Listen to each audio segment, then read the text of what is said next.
Dijiste varias cosas que me resultan muy interesantes. Una de ellas es que Punta Catalina ha sido deficitaria porque el gobierno de turno, en este caso el gobierno de Danilo Medina, que es quien construyó Punta Catalina, buscaba la manera de generar energía a un bajo costo para suplir la demanda. Pudiera parecerse ese al caso del metro, que también tengo entendido que no se sostiene por sí solo. El metro no es una institución del Estado que genere beneficio más allá del bienestar al usuario. Pero a nivel comercial tengo entendido que no. Quizás en ese sentido sea responsabilidad del Estado mantener ese tipo de estructuras por lo mismo, bienestar del ciudadano. Pero es que el dinero tiene que venir de alguna parte porque no podemos crear todo el tiempo estructuras gubernamentales que den servicio pero no dejen beneficio. Yo tal vez no quisiera que dejara beneficio, yo quisiera que no fuera deficitario.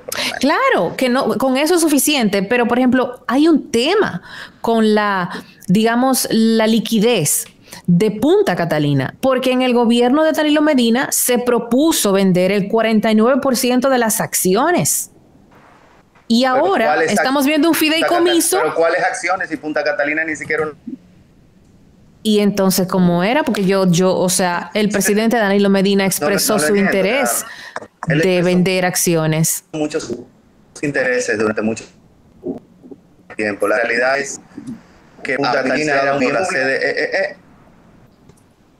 que siempre fue deficitario por producir energía a un precio, la trataba de comercializar sin tomar en consideración su estructura de costos y entonces siempre bien déficit. Ahora habrá que ver si estamos dispuestos, los usuarios del sistema eléctrico, a recibir la energía en el precio que corresponde con su costo de producción y su costo de administración. Bueno. Y Holman, bueno, escuchando todo eso, vemos que la realidad es que el gobierno ahora mismo tiene, como quien dice, un lío armado con todo esto, porque haciendo algo con lo que ellos pensaban que iban a dar, como quien dice, un palo, resulta que esta medida está siendo súper criticada. Y haciéndote una pregunta a ti, ¿cuáles crees que deberían de ser los pasos que debería de dar el gobierno a partir de ahora? ¿Darle para atrás a todo? ¿Armar un diálogo de consulta a la población? ¿Qué deben de hacer según tu punto de vista? Yo creo que el diálogo debió hacerse antes de la constitución del fideicomiso. Ya hoy resulta un poco improducente porque hay mucha desinformación. Los políticos tradicionales de la República Dominicana han utilizado un tema tan serio como este para politiquear, como lo hacen siempre de manera consuetudinaria. Y qué barbaridad. ¿Cuáles pasos deberíamos dar? Bueno, pues presentar una normativa que dé mayor certidumbre, eliminar las cosas del proyecto que generen más discrecionalidad en la administración. Yo creo que ahí también es un punto que nosotros tenemos que tener bastante claro, regular bastante bien esa discrecionalidad que podrá tener ese administrador o fiduciario, restringir esa discrecionalidad para evitar que el patrimonio pueda ser puesto en riesgo sin lacerar la flexibilidad que tiene que tener una administración de un órgano como ese. Creo que la figura no es para satanizarla, tampoco es para que constituyamos en fideicomiso todos los bienes públicos. No me parece lógico hacerlo así, porque el fideicomiso debe ser solventable por sí mismo o debe tener un fin específico. Por ejemplo, Miralba mencionaba el fideicomiso de la ciudad Juan Bosch, que era un fideicomiso constituido para la construcción y venta y posterior mantenimiento de ese proyecto. Eso me parece que funciona muy bien porque tenía un fin específico, pero también conocemos la realidad del fideicomiso llamado RD Vial, que es un barril sin fondo de endeudamiento del Estado Dominicano. ¿Es en qué momento se creó y para qué? Yo no sé la fecha exacta que se creó, pero la información que manejo es que es extremadamente deficitario. Y lamentablemente esos déficits se constituyen en deuda pública, deuda para el Estado, aunque tal vez no estén claramente insertadas dentro de la deuda pública tradicional. ¿Cuáles son tus sugerencias? Creo que vamos a tener tema para rato. ¿Cuáles son tus sugerencias, Hoppelman, para poder equilibrar este tema? La sugerencia es la misma de siempre, que se socialicen los temas de manera abierta antes de tomar decisiones tan trascendentales como esta.